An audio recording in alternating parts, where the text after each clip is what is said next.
This is Conversations on Careers and Professional Life, a podcast from the Foster School of Business, MBA Career Management Office. I'm your host, Gregory Heller.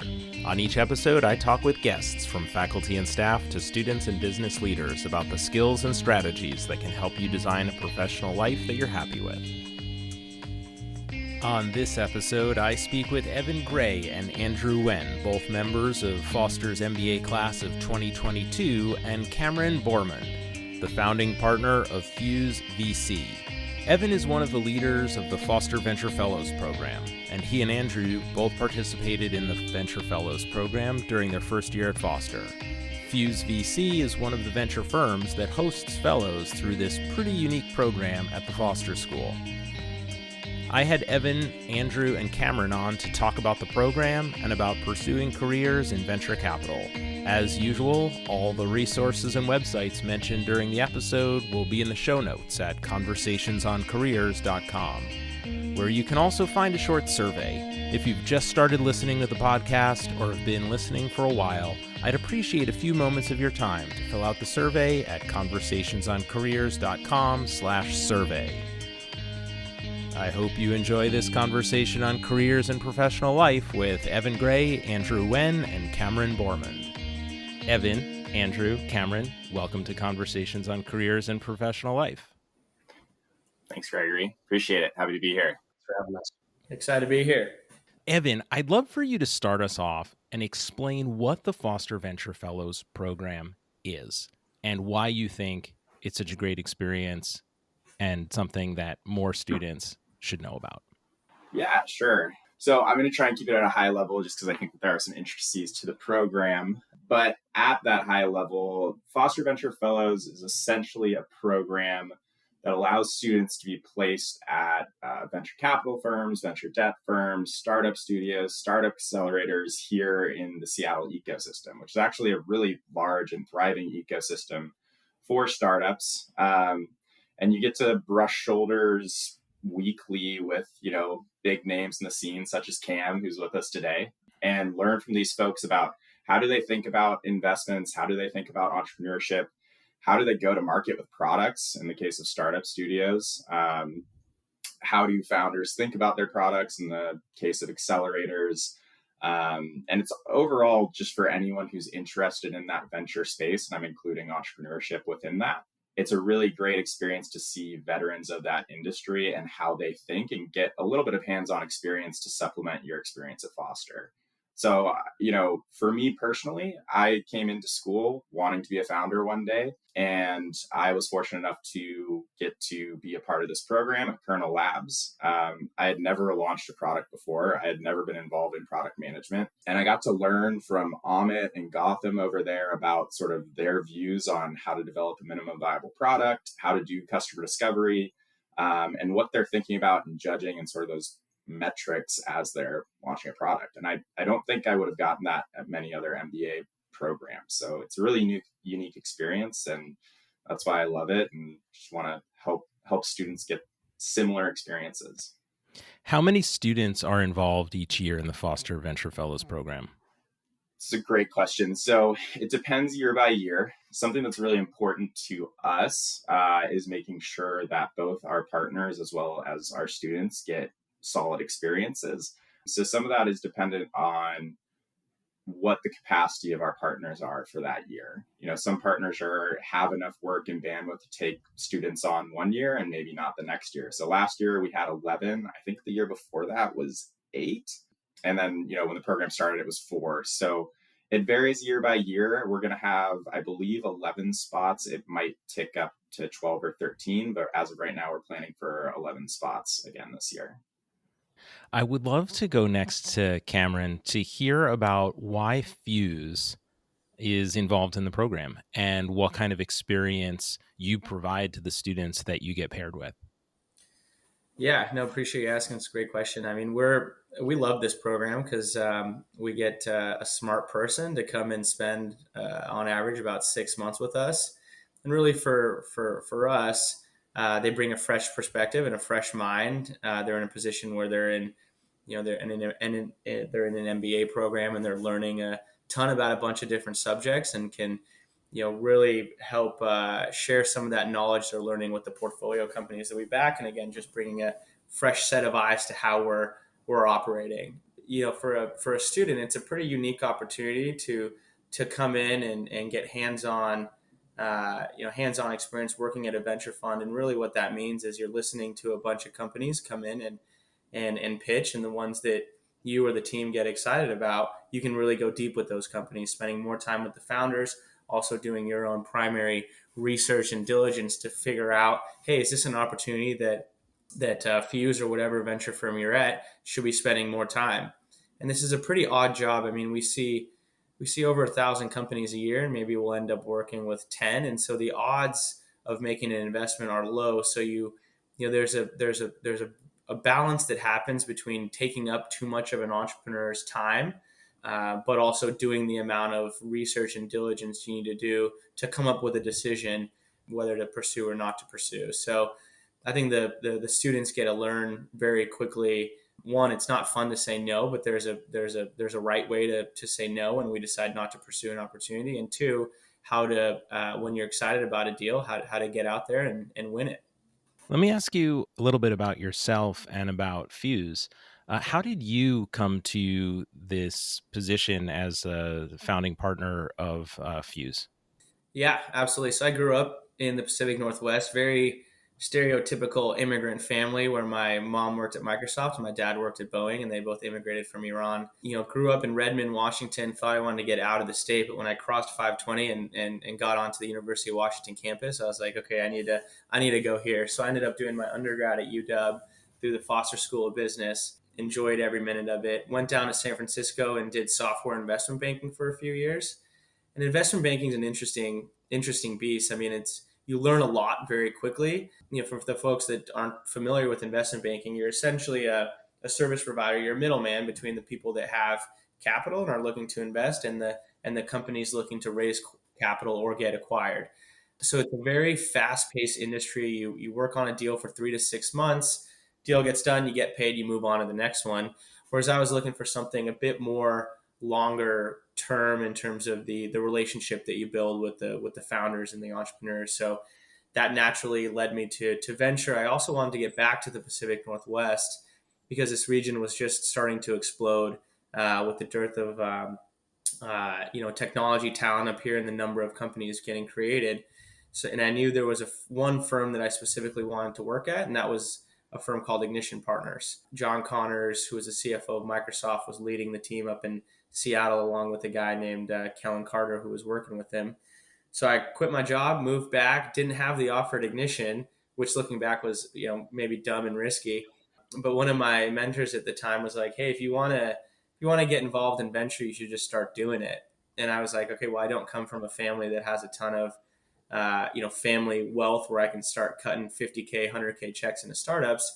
And so he said he'd open up his essentially wallet and bank account, invest, and open up his network of individuals in the area. So we went out and raised a very small $1 million fund to be writing 50K on average checks into software companies here in the Pacific Northwest. And so throughout that time, continued to get to know the folks at Ignition and ended up joining. And 5 years later, got the opportunity to launch Fuse. And really what Fuse is the Ignition Seattle team combined with a third general partner named Brendan Wales, who moved here from San Francisco, who was at a firm called eVentures that rebranded to Headline. And really we launched this first time fund, which is a $175 million fund to back great companies building here in the Pacific Northwest, primarily B2B software, but we'll look across industries and verticals with our primary mandate is some sort of a tie, back to this region.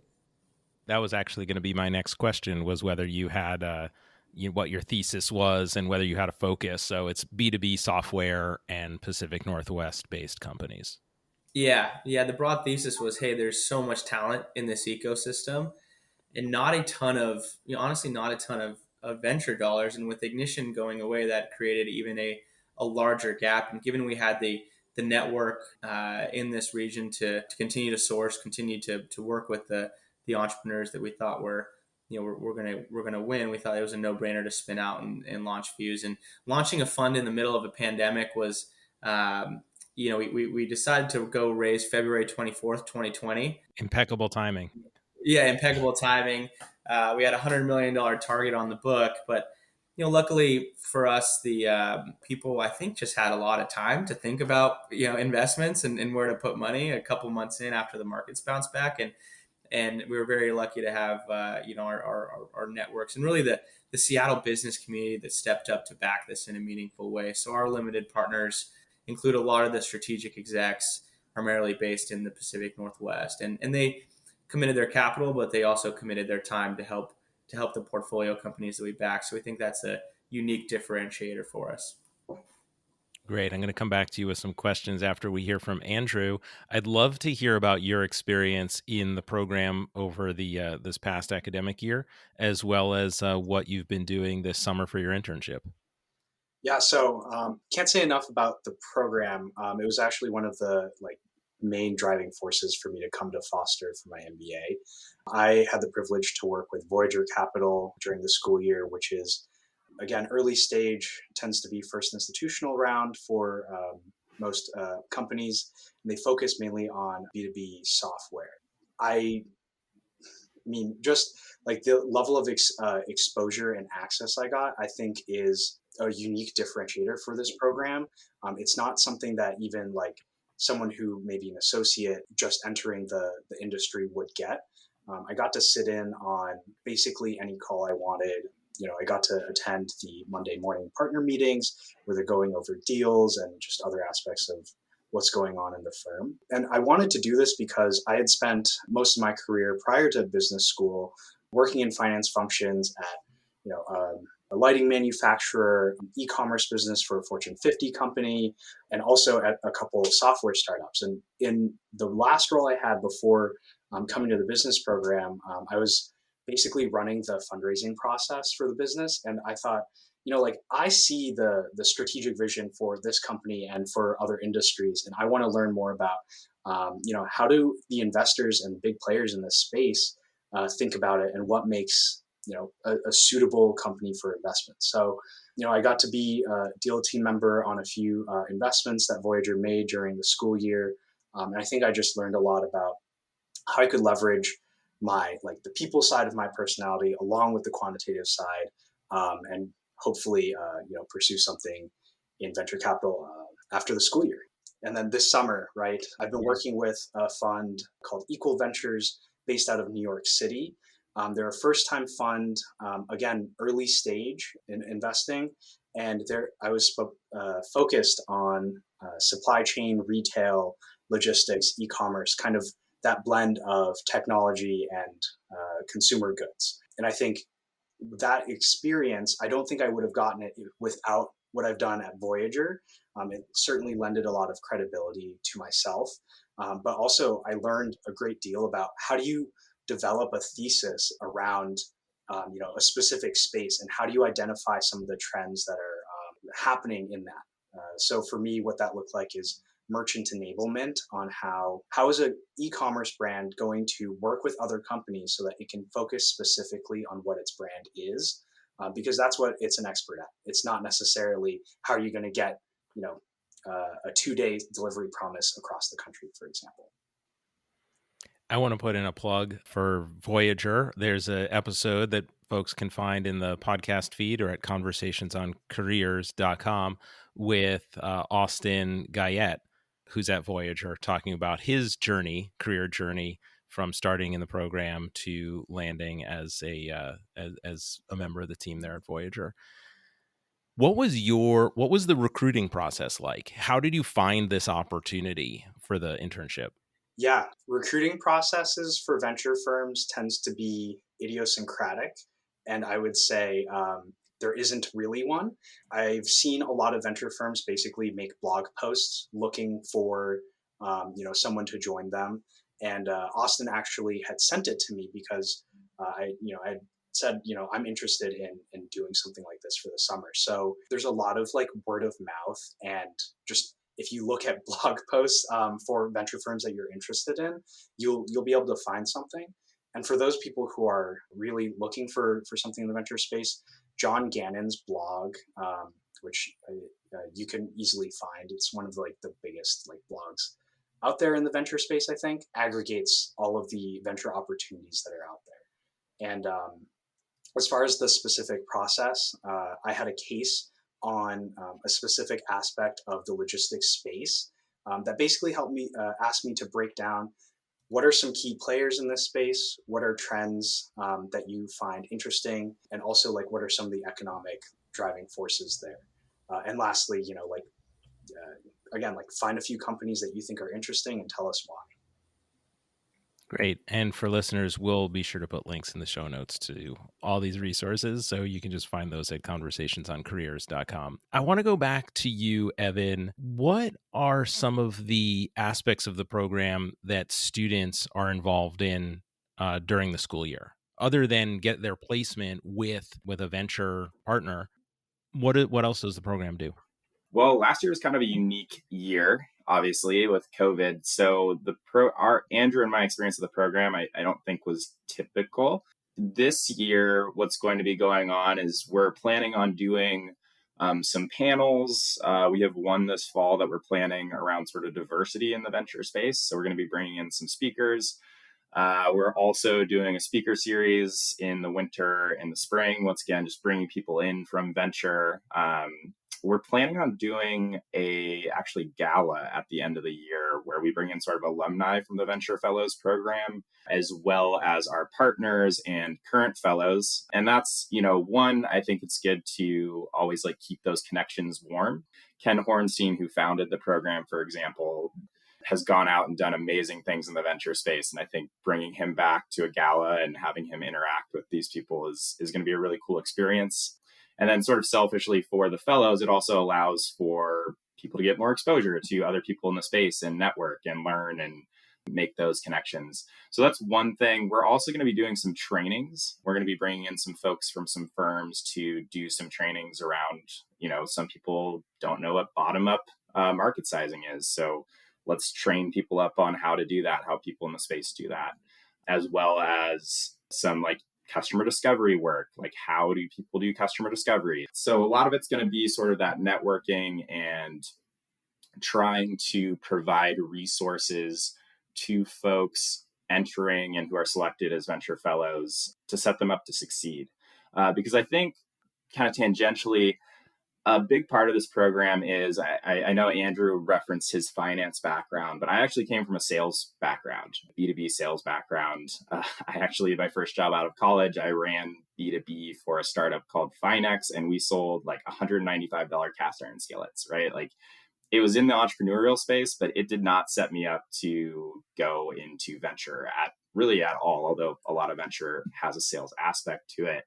And so this program is meant to actually give folks who may be really interested in the space and would love to have a career in the space. And that's what they're aiming to do coming out of their MBA program, or think that's what they're aiming to do coming out of their program, and give them sort of the opportunity or an at-bat, if you will, to show their stuff and develop and show that they do have a place in this space. So that's a big goal of the program, and a big goal of sort of our leadership team this year, is to really highlight that and really put into place the infrastructure to support that. So it sounds like there are really three aspects. There is the practical experience aspect of it, working with the venture firm, looking at deals, looking at companies. There is the networking aspect of it, which sounds like it's incredibly important in the venture space, right? The way to find these opportunities is through sort of the hidden job market and building out your network. And then the third part is some skill building, skills that are specifically valuable in the venture space that people might not have a lot of experience with, or might not otherwise get through the MBA program without specifically seeking it out. Yeah, that sounds about right. It's good summation. And let's go back to you, Cam. What do you think makes for a really good venture capitalist? What are you looking for if you bring people on your team, or from your experience working in this space and seeing others, what are some of the character traits and skills that you think cause people to really excel and succeed? Yeah, it's a it's tough. It's tough to really know who's going to be good at this job, you got to have a combination of EQ, emotional intelligence, and IQ. Really, I think about this industry, I break it down into three categories. One is sourcing. You got to find these companies, and oftentimes they're really hard to find. I mean, there's no online presence. It can be five people in a house in the middle of Seattle. How are you supposed to hear about them? How are you supposed to find them? So you have to be in the flow, and that's a big part of the EQ. Knowing people like Andrew and Evan who are in the flow, who might hear something like, "Hey, my buddy just left the MBA program, is starting something new. Do you want to meet with them?" So you have to be likable, and you just have to be creative about how you find these opportunities. So that's step one. That's really where the EQ comes in. Then after you meet them, you meet with a lot of companies. How do you pick the right ones? That's really, really hard to judge when you're looking to hire someone in recruiting. And a lot of that comes with experience.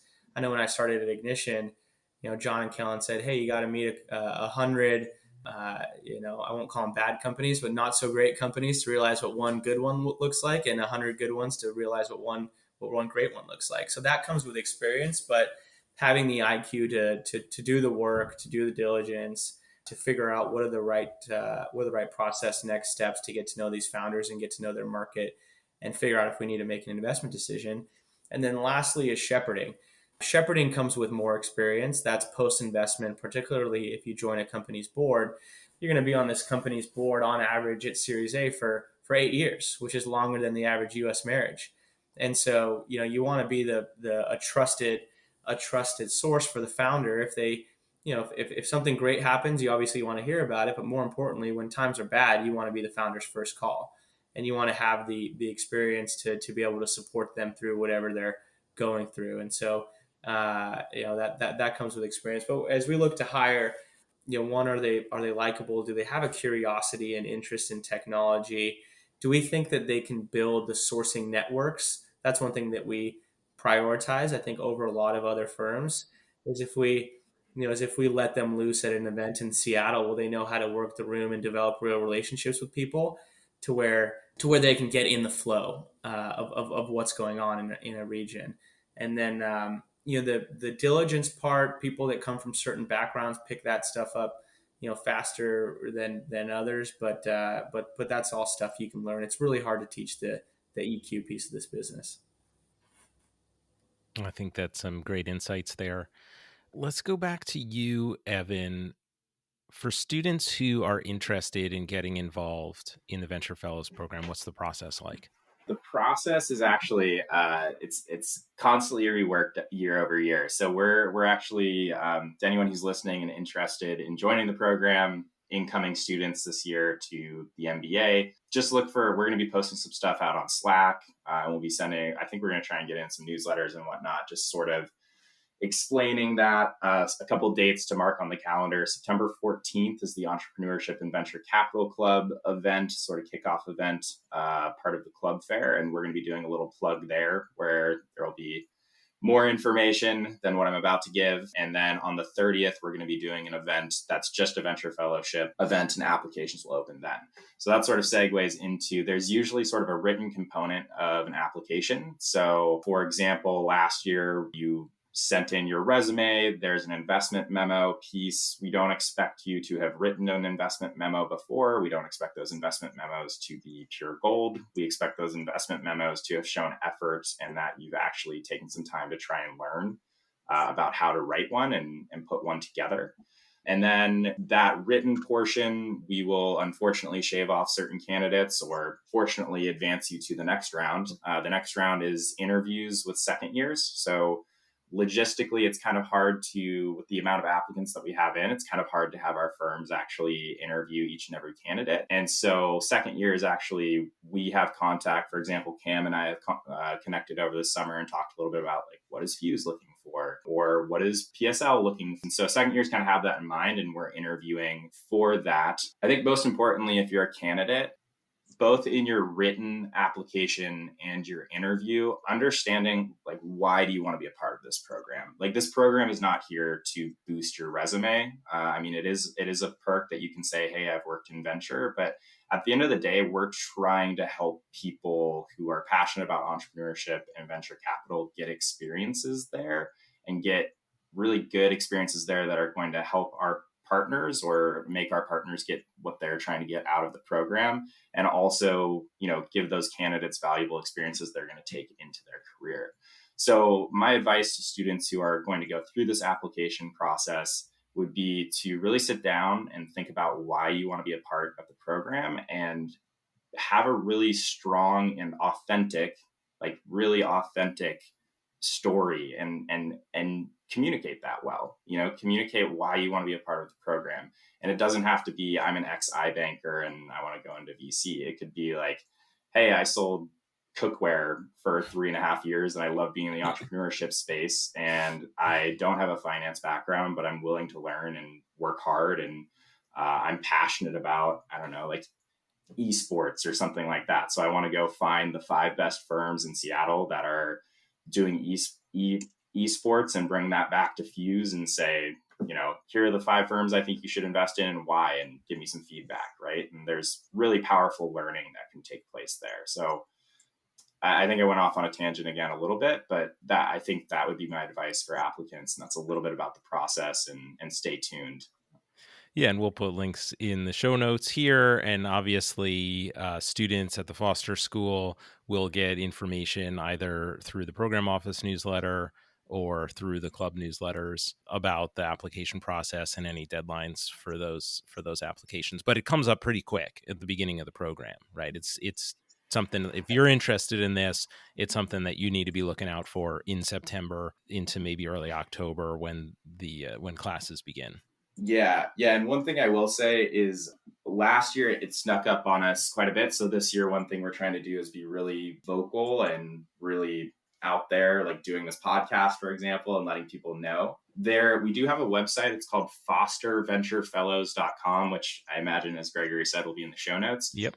Go check that out and click on the Meet the Fellows section, and it'll show you all of last year's fellows. It will show you some of the alumni of the program. Please feel free to reach out to any of us. Our emails, I believe, are on there, or you should be a part of our Slack channel. So reach out to us. We're happy to talk. That's what we're here to do, and help facilitate and tell you a little bit more about the program. We've also extended the application this year. Last year, I think we had like a week to put it together. You can pull it up, but I think we're going to open the application September 30th, and then that is going to go all the way into October 18th is the last day that you can submit your application. So it's going to be an extended window. You're going to have some time and flexibility to pull something together for us. Now, you didn't tell us what you're doing for your internship this summer. I am working for a company called TerraClear out of Bellevue. It's a computer vision and robotics company. It's focused, its industry would be agricultural technology, or ag tech. And it's a really great team. The founder, the initial founder is Brent Fry. He founded Onyx Systems and Smartsheet. And then, I think he's VP of Ops. He's basically heading up Ops, is a guy named Mike Racine, who helped found Onyx Systems, one of the original CRMs. And there's a bunch of really successful entrepreneurs on the leadership team. So it's been a really great experience just to brush shoulders with them and do a little bit of business operations. And it's a great company.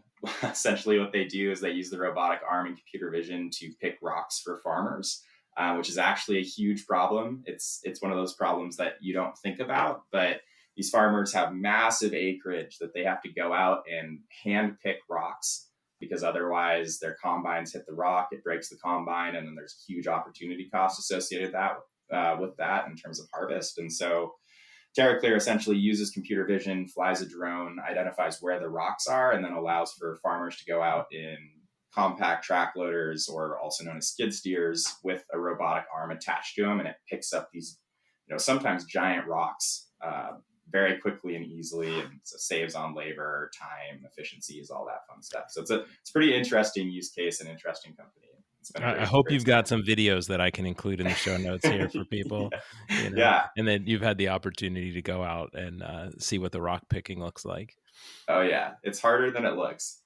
So as we wrap this up here, I'd love to hear from each of you, and we can start with you, Cameron. Are there any websites, podcasts, books that you think someone interested in pursuing a career in venture should definitely be paying attention to? Yeah, it's the John Gannon one that I think you, Andrew, mentioned is a good one. Getting the publications I read every morning are like Strictly BC, the Axios with Dan Premack. Those are the two main ones that I'll read, and really it just walks through what are some of the big deals that have been happening, and then walks through a bunch of the venture deals. It's always, particularly for us where we're in Seattle, you always want to pay attention to what's going on, and we're a fund that we'll do deals all over. We prefer deals that are based in this ecosystem or have ties in this ecosystem, but it's easy to see a deal and think, okay, this is the best deal in Seattle. Whereas you always have to have your mind of like, okay, if this is going to be a $10 billion company and there's a company doing something similar in San Francisco, is this the winner or not? So those two publications help kind of keep an eye on a pulse and what's going on. I mean, TechCrunch, there's a bunch of books, that you can read, none specifically that I'd be like, you have to read this. But, if you're curious in technology and in venture, these are all stuff that are pretty easy to find. And I have some that Austin had recommended, and they're on the show notes for that episode, and I'll be sure to link it over. How about you, Andrew? What's your Yeah. media diet?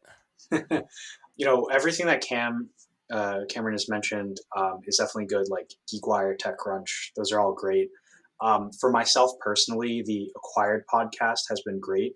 I think venture capital is, an industry where pattern recognition is pretty important and has birthed kind of some of the like biggest and best companies that are, household names these days. It's hosted by, one of the co-founders of PSL. So it's, locally, recorded and all of that. But it's been really helpful in understanding maybe some of the larger trends of the past that I grew up in, but didn't really understand, like the dot-com bubble.